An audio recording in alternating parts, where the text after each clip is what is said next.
Bom dia, boa tarde, boa noite, pessoal. Hoje a gente vai falar sobre esferas, cálculo de volume, área da superfície dessa esfera, mas para falar desses assuntos, primeiro a gente precisa definir o que é uma esfera. Então vamos lá. Definição de esfera. Considere um ponto C e um número real positivo R qualquer. A esfera de centro C e raio R é o conjunto de todos os pontos do espaço que estão a uma distância menor ou igual a R do centro C.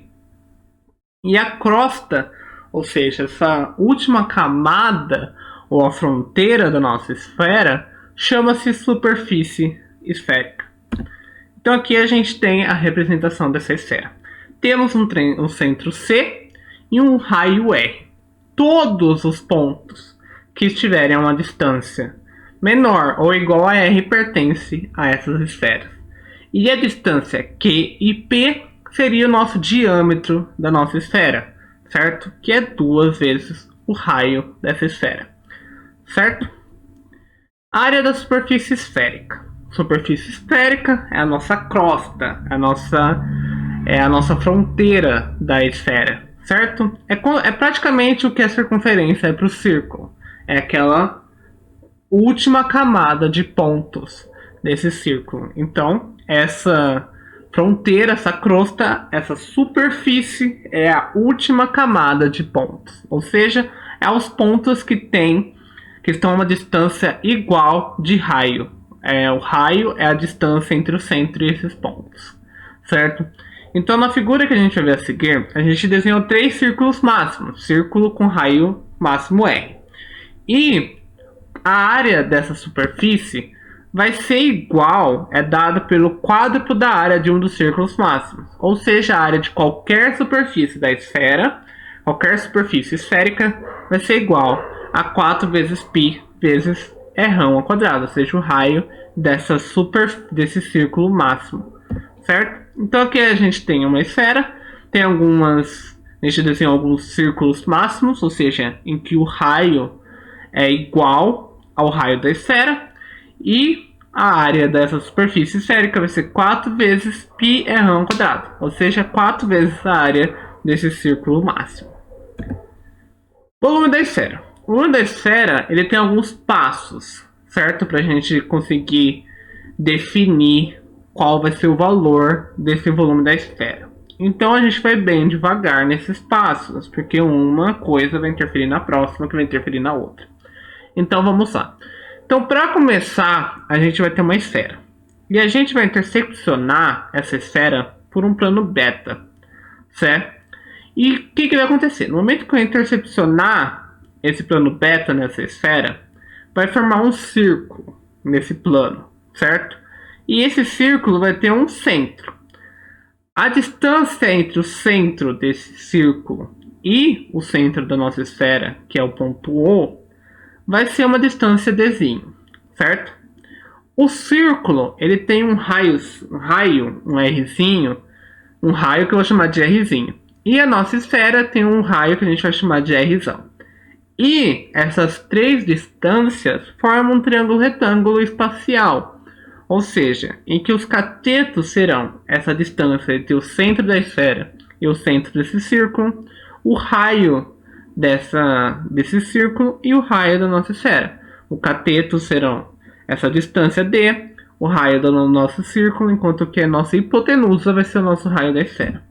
Ou seja, dá para fazer uma relação entre esses elementos.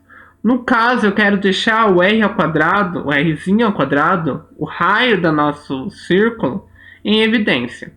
Ou seja, por Pitágoras, eu teria que o raio da esfera ao quadrado é igual à distância entre os centros ao quadrado, mais o raio do círculo ao quadrado. Como eu quero deixar o raio do círculo ao quadrado em evidência, eu deixo o resto para o outro lado. Ou seja, o raio do círculo ao quadrado vai ser igual ao raio da esfera menos a distância entre os centros ao quadrado. Certo? Por que eu fiz isso? Porque a área dessa secção, desse círculo, é o quê? A área de qualquer ciclo é πr ao quadrado, certo? Mas como eu sei, pela definição que a gente colocou acima, que r' ao quadrado é igual a r' ao quadrado menos d ao quadrado, a gente substitui esse r ao quadrado por essa definição. Ou seja, a área dessa secção vai acabar sendo definida como π vezes r ao quadrado menos d ao quadrado, certo? Vamos guardar essa informação. Então agora a gente vai fazer uma outra análise. O volume da esfera determina-se a partir do princípio de Cavalieri. Ou seja, considere inicialmente um sólido S com características. Ou seja, ele é um cilindro equilátero de raio R e altura 2R, em que retira-se dois cones de raio R, altura R e vértice P. Ou seja, vamos esquecer um pouco a esfera, vamos focar nesse sólido aqui. A gente inicialmente tinha um cilindro, certo? E eu vou retirar dois cones iguais. E vai sobrar um sólido que eu vou chamar de S, certo? Então o que a gente tem? A gente tem um cilindro de altura 2R e de raio e de diâmetro da base 2R. E a gente vai ter dois cones. Um cone em que o raio vai ser R e a altura vai ser R, o outro cone a mesma coisa. O que isso gera? Que o volume do nosso sólido S, ou seja, o sólido que sobra depois da retirada desses dois cones, vai ser o quê? O volume do sólido S vai ser igual ao volume do cilindro menos o volume dos dois cones, certo? Então o volume do nosso sólido vai ser o quê?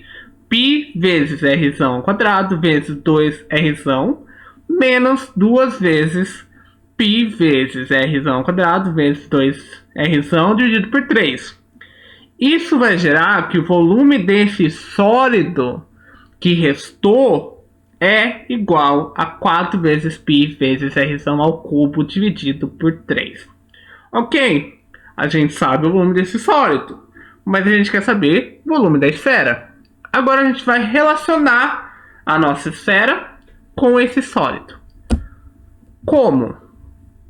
A gente vai ter essas esferas e a gente vai interceptar, tanto do jeito que a gente interceptou já a nossa esfera, a gente vai interceptar esse sólido S. O que isso vai gerar? A gente vai gerar o quê? Na nossa esfera a gente já viu que gera um círculo. No momento que a gente faz isso com esse sólido S, a gente forma uma coroa circular, certo? Então, se o plano beta, que foi esse plano que cortou, paralelo ao nosso plano alfa da base, seccionar será E. A área da secção será π vezes r ao quadrado, r ao quadrado menos d ao quadrado, que foi a relação que a gente já fez inicialmente, certo? Que eu falei para a gente guardar essa informação. Assim como, caso B também seccionar o sólido S, esse sólido que a gente achou, a secção será uma coroa circular de raios R e D, e também de área igual a π vezes R ao quadrado menos D ao quadrado, certo? Então o que a gente tem? Que as áreas dessas figuras, ou seja, do nosso círculo e da nossa coroa circular são iguais. E a altura dessas figuras também são.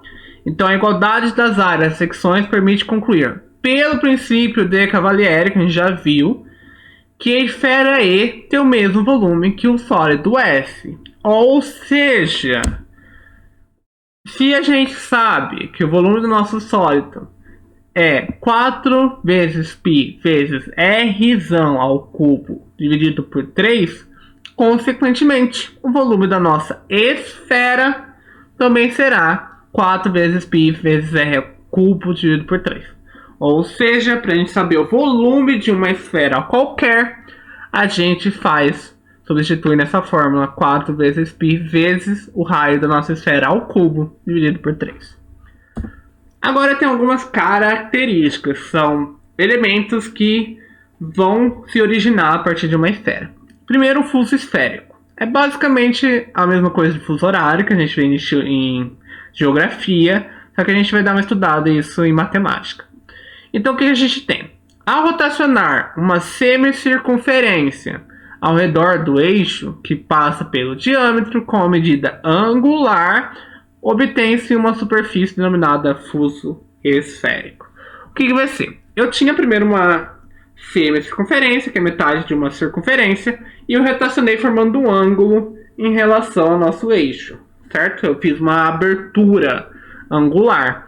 E na superfície da nossa esfera acabou criando-se uma área, certo? Que essa área na superfície esférica, que é um pedaço da nossa superfície esférica, é o que a gente vai chamar de fuso esférico. E como eu calculo a área dessa superfície, ou seja, a área desse fuso esférico? Calcula-se a área do fuso esférico da mesma forma que estima-se a área de setores circulares, a partir de uma proporção, certo? Se o ângulo θ fosse 360, ou seja, se eu abrisse essa volta e desse 360 graus, a gente teria toda a circunferência, certo? Então a gente teria toda a nossa superfície esférica. Mas não, a gente tem um pedaço, a gente tem um ângulo menor do que 360. Então a gente faz uma proporção. 360 formaria uma área de 4π ao quadrado. Π vai formar uma área desse fuso. Então, multiplicando-se em cruz, a gente tem que a área de qualquer fuso vai ser igual ao ângulo de abertura desse fuso dividido por 360 vezes 4 vezes π vezes o raio da nossa esfera dividido por 2. Ao quadrado, quer dizer. Ou seja, vamos voltar. A área do fuso vai ser igual ao ângulo de abertura dividido por 360 vezes 4π vezes raio ao quadrado. Raio da nossa esfera ao quadrado. E a gente também tem a cunha esférica. Enquanto que o fuso esférico se preocupa apenas com a superfície, a cunha esférica vai se preocupar com o volume que isso gera. Ou seja, tudo o espaço tridimensional desse fuso, que esse ângulo, que essa abertura gera dentro da nossa esfera. Certo? Então, ao rotacionar uma semicircunferência, também pertence a um sólido denominado cunha esférica. Certo? Então, a cunha se preocupa-se com volume, enquanto que o fuso se preocupa apenas com a superfície dessa abertura. E o volume vai ser a mesma coisa, vai se basear a partir de uma proporção. Como a gente vai fazer essa proporção? Se a abertura fosse 360, a gente teria o volume geral dessa esfera, que é 4 vezes π vezes o raio ao cubo dividido por 3, certo? Mas como a gente tem um ângulo menor que 360, a gente vai ter um volume dessa cunha. Multiplicando-se em cruz, a gente chega que o volume dessa cunha esférica é igual ao ângulo de abertura dividido por 360 vezes 4 vezes π vezes r ao cubo dividido por 3. Ou seja, o ângulo de abertura dividido pelo o ângulo máximo, que é 360, vezes o volume de uma esfera, da esfera geral que teria, caso a gente rotacionasse inteiro. Certo? Então, por hoje é isso. Muito obrigado pela atenção de vocês. Até o próximo vídeo. Beijo, beijo. Tchau, tchau.